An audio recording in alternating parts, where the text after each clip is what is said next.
Hey, good morning and welcome to a few minutes of mindfulness to start your day, or a mindful way to start your day. And as always, mindful mornings with Minnassa. And I noticed what y'all waiting for, Tarot Tuesday. Y'all blew up my views with the tarot. So here we are on Tarot Tuesday. Now, this week we have a solar eclipse and a new moon in Aries. So a solar eclipse is about things being torn down and changed and reformed. And then the new moon, of course, in Aries is about moving forward with power. And new moon is always about setting your intention, starting a new way. And so I asked the cards, I thought, okay, so what is the energy? What are the things that people who will be with me today in the eclipse, what do we need to be tearing down or reforming or reimagining? Or what is the energy for us at that time so we can get ahead of the game and then embody that energy to move through the eclipse successfully? And then the same question for the new moon in Aries. What is the new energy? What is the energy to embody to be able to excuse me, move forward successfully and boldly in this new moon energy? So with the eclipse energy, so what I did was I pulled cards from the tarot that represent change, like the death card and the tower card and the 10 of wands and those sorts of cards. And then other cards that talk things that like the hierophant, like what is your spirituality? What are your rules? Do you really have that together? And then in the new moon card, I took like this cards that represent newness. So the Fool card, all the aces, or the Ace of Pentacles, Ace of Cups, those cards that represent newness, the Fool card, things like that. So I pulled three from each of those different set of collection of cards. So for the cards that represent the eclipse, I got the Hierophant, the Death card, and then the Hermit. And so part of the energy that we're going to be letting go with the Hierophant represents having your religious rules together, having your spirituality.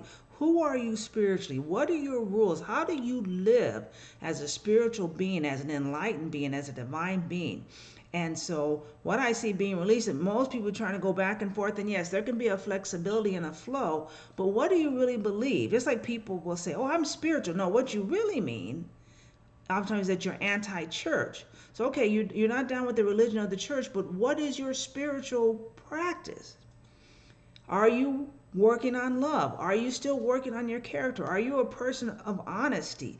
Are you dedicated? Are you committed? Right? To me, those are spiritual principles that you are feeding your soul. You have a daily practice of some sort where you get quiet.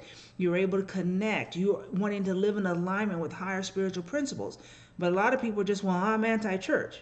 But when push comes to shove, then you want to go back into some of those same old religiosity ideas. Okay, in this eclipse, you can't be either. You got to choose one. Are you a person of principle, a person that is developing and growing, evolving, or do you want to straddle both and try? Well, I just want to, I'm spiritual, but I don't want to hear any of that stuff about developing and growing, and don't talk to me about white supremacy and intersectionality. I just want to be rainbows and light. Okay, that's not spirituality. That's being in denial about the real world. A spiritual person understands that there's options and things that we have to talk about that have to be faced with courageous conversations that have to be let go. And of course, this is Manassa's opinion. And so, but you can't be wavering. One of the things that in the book of Revelation, when they have John is presenting what he's hearing in heaven, there's a conversation about one church that says it's neither hot nor cold. So it's just getting spit out. Right? So are you hot or cold? And what are you hot about? What are you passionate about? What is your true spiritual purpose? Are you here getting readings because, well, I read the Bible verse, but I didn't like that. Or I was over on Gerald's channel, but I didn't like what he said. So let me go on over to Zena's place. Well, I didn't like what he said there. So let me go on over to, Jane. And, oh, no, let me go on over here to Allie, right? Or now let me see what Minnassa said.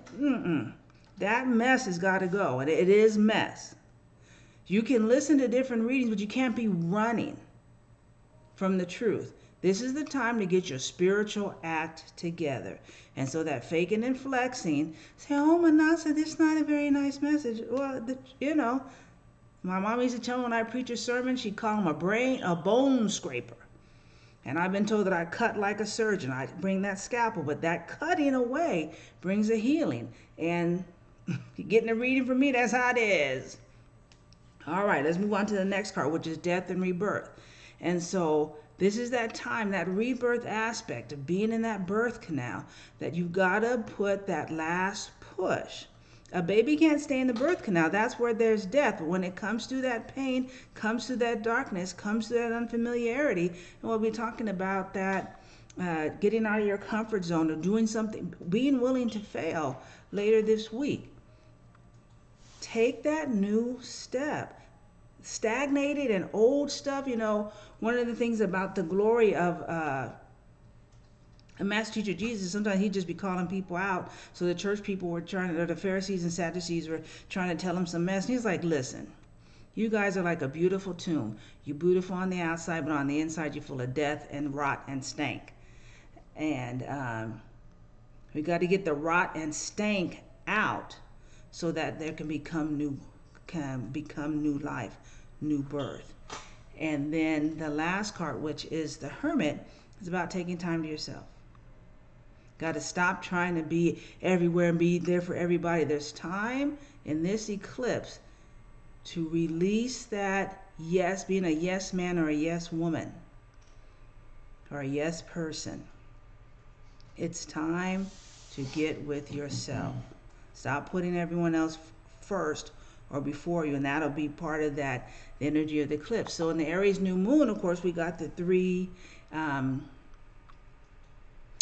aces, the Ace of Wands, the Ace of Swords, and the Ace of Pentacles. So each one of these is talking about take that next step. Take that next step in what you're wanting to do. Your passion, you got to act on it. Stop thinking about it so you can take those baby steps or those next steps. Ace of Swords is clean out your thoughts. Spiral up. Go to that next level. And then the Ace of Pentacles, allow things to take root. You can't plant something and then go dig it up the next day because it didn't bloom. Things take time. Let the things take their root. And so that is our Tarot Tuesday this morning. Really, again, reminding you that these tarot readings are for inspirational, educational, motivational purposes, and that it's about being empowered. You've got the power. Allow this eclipse energy to take those things away that are not about your spiritual purpose, not about how you're moving forward, and then get your passions, your actions, your thoughts, and the things you're planning for your expansion. Allow it to take root. Have a beautiful day and happy Tuesday.